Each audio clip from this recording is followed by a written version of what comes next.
Welcome to the heart of KTM. We're in Mattighofen, Austria at the KTM Motor Hall building. We're here today to talk about the all-new KTM 1290 Super Duke R, the Beast 3.0. And this is what the bike is all about.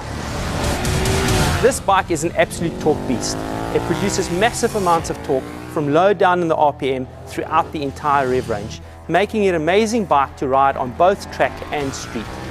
This is the ultimate naked bike. This is a purpose-built naked bike from the ground up. It's not a stripped-down super bike. And, of course, all new chassis.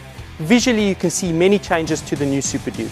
New frame, new styling, but there's much more than meets the eye. Joining us today is Head of Product Management, Adrian Sinker. Hi, good to be here. Adrian, what is a naked bike? If we could, it would only be an engine with two wheels. At KTM, we like to design according to a few principles, and one of them is purity. We remove everything that is not necessary. So this is the goal when designing and engineering motorcycles. For us at KTM, there's no point in developing a naked bike that can do massive amounts of speeds in a straight line. For us, it's all about the fun factor, taking the bike through tight corners and really enjoying what the bike is made for. Adrian, where shall we start? Let's start with the engine. I mean, that's what it's all about. That's the heart of the bike. You mentioned it, it's the torque beast. Everything about the Super Duke starts with that massive V-twin engine. This is what defines the bike. This is the character of the bike. The pulsation and the power, and most of all, the torque. Figures, very impressive, 180 horsepower, 140 Newton meters of torque.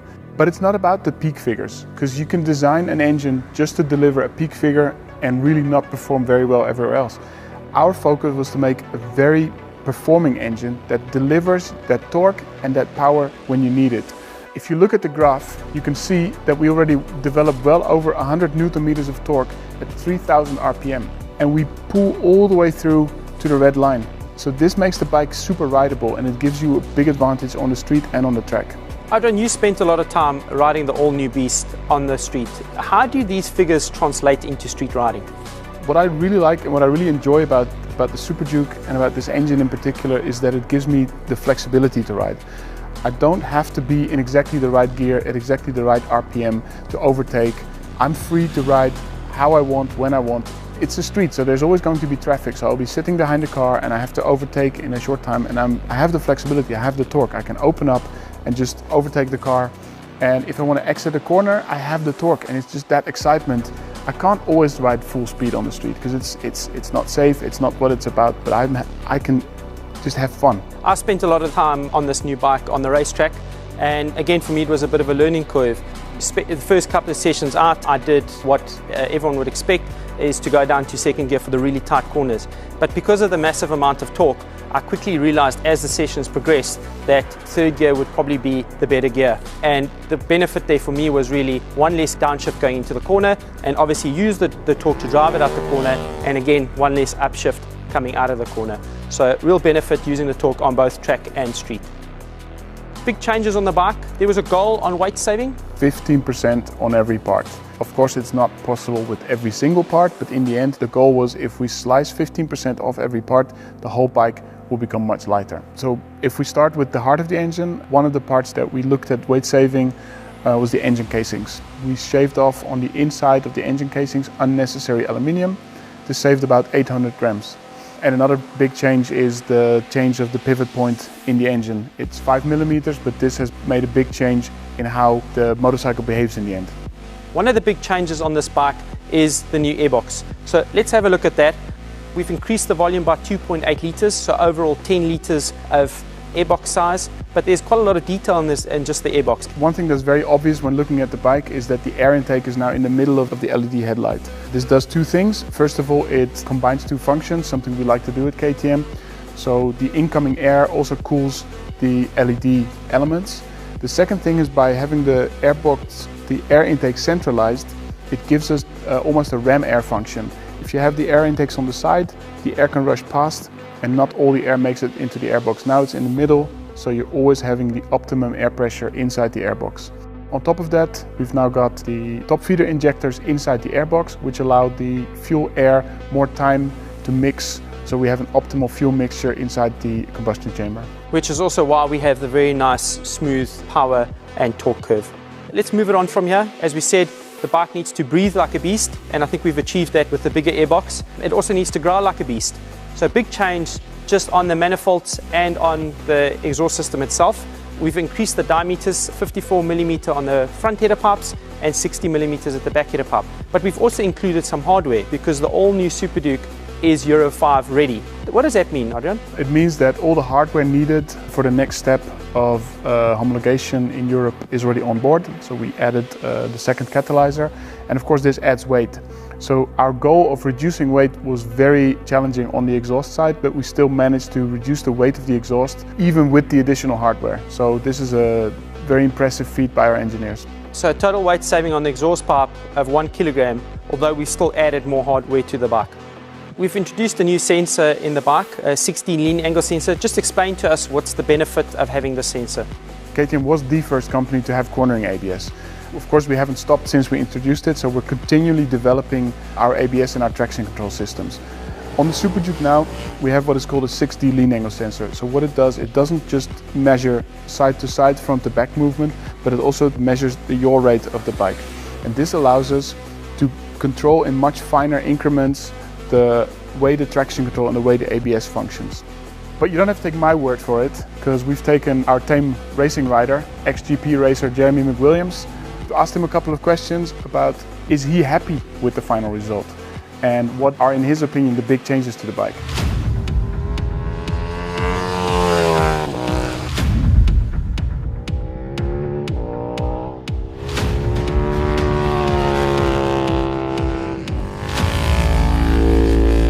I'm pretty happy because I've been involved with the project right from the beginning. I think the biggest difference for me is that everything on the bike's improved, so everything from suspension to traction control, cornering ABS. I think how the traction, the new logic on the traction works and gives the rider much more feeling. And with the new lean angle sensor, I think we have a far better control throttle to rear tire. So I can't really fault the bike in any way. It's a wheelie machine. It's a bit of a hooligan when you turn everything off, but at least we have all the levels to keep everybody that doesn't want to necessarily wheelie safe and sound. The anti-wheelie mode, keep it on. It doesn't interfere with the riding sensation. It's a lot of fun. You still get a little bit of a wheelie. For me, the change with the swinging arm, the linkage, the new chassis actually all goes towards making the whole motorcycle a much more rounded bike than we've had before than the previous generation.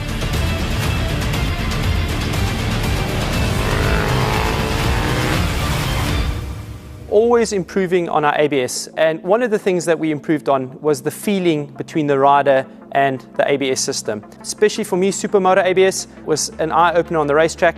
This allows me to brake really late. It also allows the rear wheel to pick up off the ground because it doesn't monitor the rear wheel speed. And of course, on a racetrack, this always happens from time to time, but yet I still had full ABS functionality on the front wheel for in case needed mid-corner.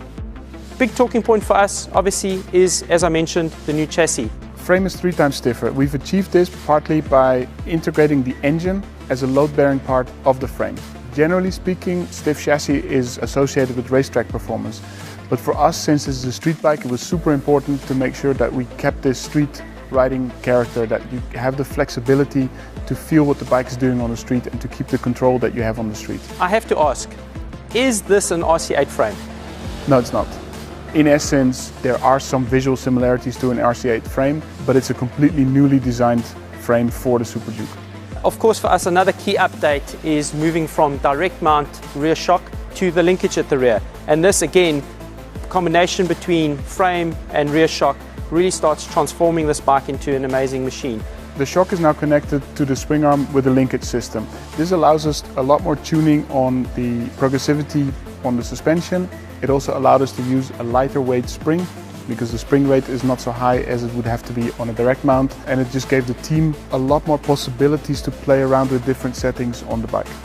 We mentioned swing arm pivot point. It's been moved 5mm higher in the engine casings. The swing arm itself is also 15% stiffer. Let's talk about squat and how that translates into riding.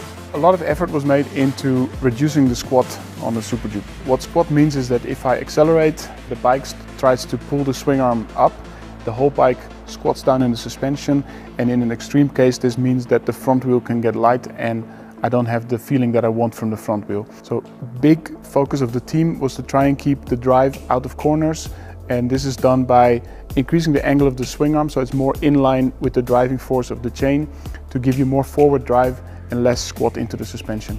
And obviously the benefit here is you can be on the accelerator and still hold your line without having to come off the accelerator. So a really, really big key update here.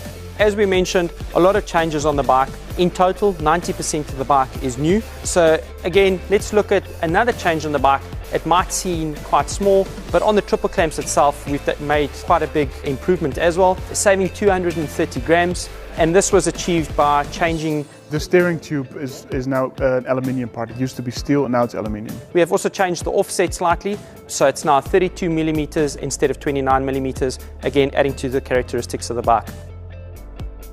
So we've got the frame, we've got the swing arm, we've got the rear shock. Let's have a look at the front forks, because again, big changes on the front forks. So 48 millimeter WP Apex front forks, split functionality, compression one side, the rebound on the other side, and for street and track, really good. Also have the option or possibility to change the preload. So if you end up riding from home to the racetrack, you can turn the preload up, and again vice versa going back home. Larger cartridge, so you have more damping volume, so we can control the damping better. And I think this was really key for us, also keeping the oil temperature low. Just by increasing the volume size for those avid track users, you can also keep the heat as low as possible. Let's have a look at the wheels, because again, also completely new. Give us a bit of an insight. I know there's a lot of computer generation that goes on, CAD's drawing. The way the wheels are engineered is quite an interesting story, because what we do is we feed the data into a computer that calculates the necessary material. So we want to have wheels of a certain stiffness, of a certain weight, of a certain strength. The computer tells us how much material we need in which positions.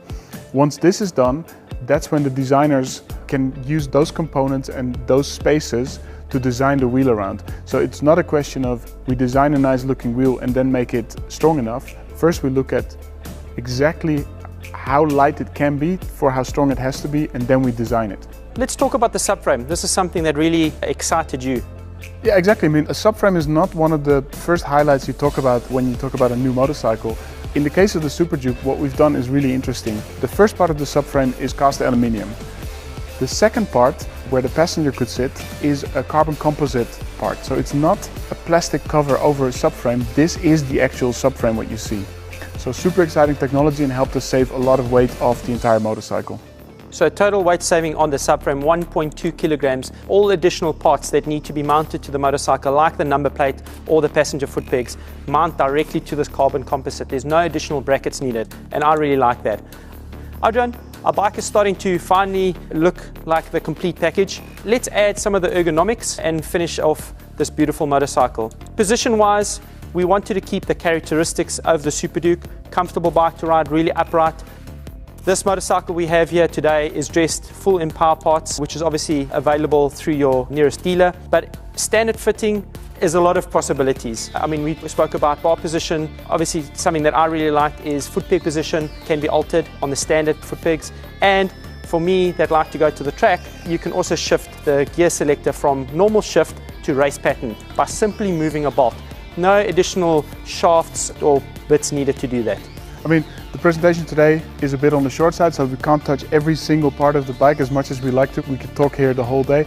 We have a new TFT display. We have brand new switches on the handlebars. We have this beautiful paint on the bike. I mean, there's so much to talk about, but yeah, I would say just go to your dealer and check the bike out. Just to recap, the all-new KTM 1290 Super Duke R is a torque beast. It is the ultimate naked bike, and of course, it has an all-new chassis.